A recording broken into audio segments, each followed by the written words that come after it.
12,000 ଜମା କଲେ ମିଳିବ 17 ଲକ୍ଷରୁ ଅଧିକ ଟଙ୍କା ସୁଧ। ତେବେ ଆସନ୍ତୁ ଜାଣିବା ଏହି SBIର ସ୍କିମ୍ ବିଷୟରେ ଅଧିକ। ତା ପୂର୍ବରୁ ଭଲ ପାଇବା ସ୍ୱରୂପ ଭିଡ଼ିଓଟିକୁ ଲାଇକ୍ ଆଉ ସେୟାର କରି ଚ୍ୟାନେଲଟିକୁ ସବସ୍କ୍ରାଇବ୍ କରନ୍ତୁ। ଭାରତୀୟ ନିବେଶକଙ୍କ ପାଇଁ ଷ୍ଟେଟ୍ ବ୍ୟାଙ୍କ ଅଫ୍ ଇଣ୍ଡିଆ ଆଣିଛି ଆକର୍ଷଣୀୟ ଯୋଜନା, ଯାହା ନିବେଶକଙ୍କ ପାଇଁ ସୁରକ୍ଷିତ ଏବଂ ଲାଭ ପ୍ରଦାନକାରୀ।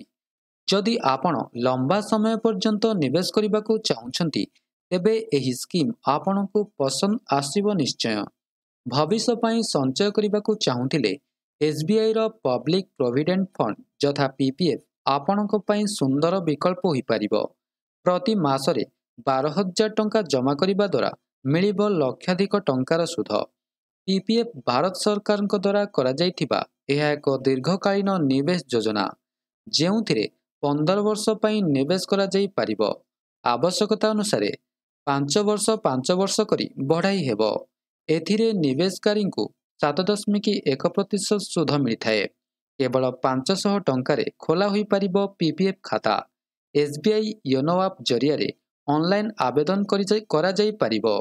ଯଦି ଆପଣ SBI PPF ସ୍କିମ୍ ଅନ୍ତର୍ଗତ 12,000 ଟଙ୍କା ପ୍ରତି ମାସରେ ନିବେଶ କରନ୍ତି, ତେବେ 7.1% ସୁଧ ହାରରେ 15 ବର୍ଷରେ ଆପଣଙ୍କ ଖାତାରେ ମୋଟ 21,60,000 ଟଙ୍କା ଜମା ହେବ।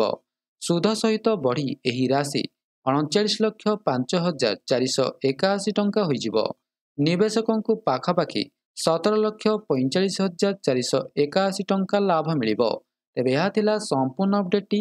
ଯଦି ଭିଡ଼ିଓଟି ଭଲ ଲାଗିଥାଏ, ଭିଡ଼ିଓଟିକୁ ଲାଇକ୍ କରନ୍ତୁ, ସେୟାର କରନ୍ତୁ ଏବଂ ଚ୍ୟାନେଲଟିକୁ ସବସ୍କ୍ରାଇବ୍ କରିବାକୁ ଭୁଲନ୍ତୁ ନାହିଁ। ଧନ୍ୟବାଦ।